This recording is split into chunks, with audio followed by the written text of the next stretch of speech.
The failure of under-16 social media bans, why Australia, Malaysia, the EU, and Denmark are choosing regression over progress. The year 2025 has seen a global wave of legislation aimed at barring children from social media.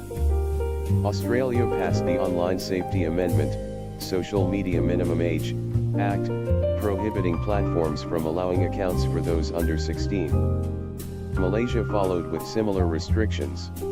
The European Union is moving toward enforceable under-16 consent rules under the Digital Services Act regime, while Denmark has proposed raising the effective age limit to 15, with stricter enforcement for under-13s.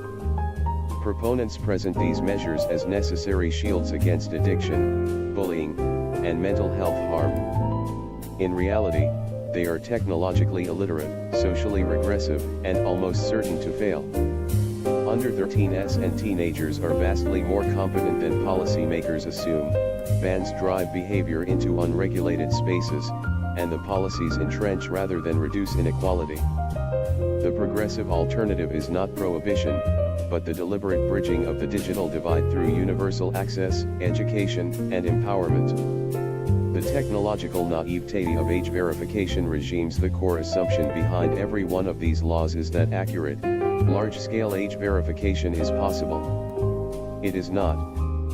Existing methods, government ID upload, credit card checks, facial age estimation, and parental consent portals have all been defeated by children within days of deployment.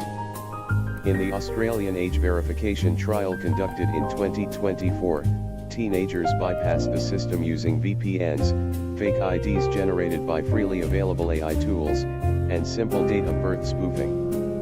A 2023 UK online safety bill pilot found that 78% of 15-year-olds could still access restricted platforms after the new rules were applied. Denmark's proposed biometric checks will fare no better. Children share devices, borrow older siblings' phones, and use privacy-preserving networks such as Tor or I2P when necessary. Children born after 2012 are digital natives in the truest sense. They have grown up watching parents and older siblings circumvent geo-blocks and paywalls. By age 10, many can install a VPN, create a ProtonMail account, and lie convincingly about their birth year. Legislation that treats them as helpless victims is doomed from the outset.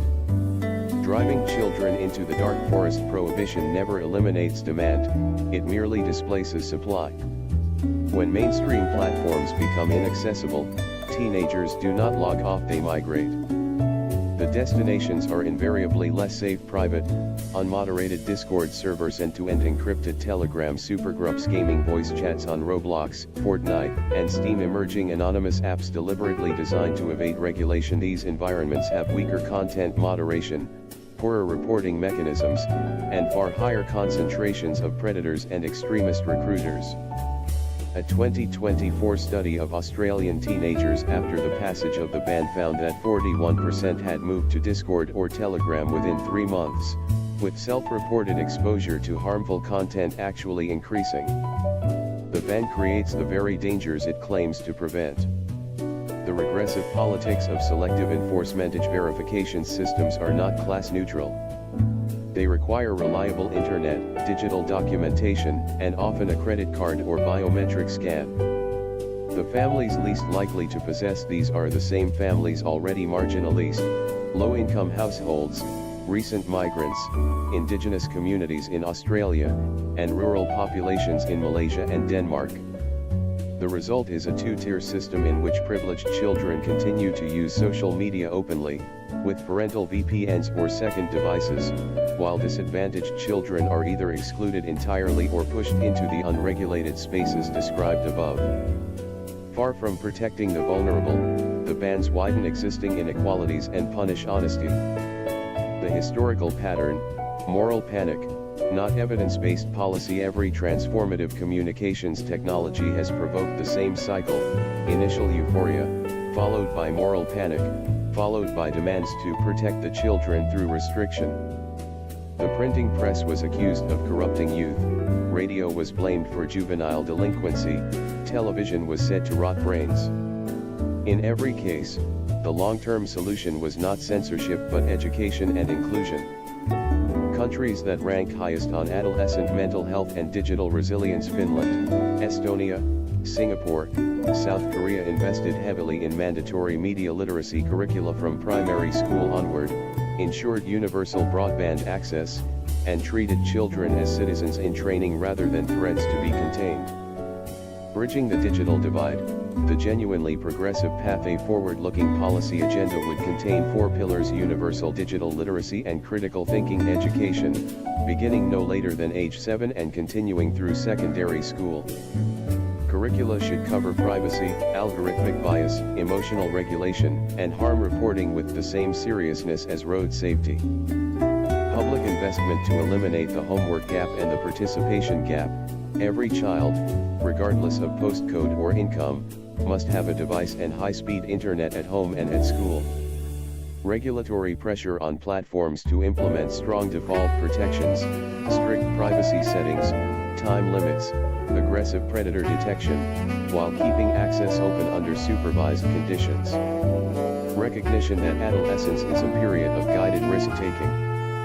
Teenagers need space to practice social skills online under adult mentorship, not a blanket prohibition that ends arbitrarily at 16 or 18. These measures do not promise a utopian, harm-free internet. Nothing can, but they equip young people with the tools to navigate it competently and resiliently.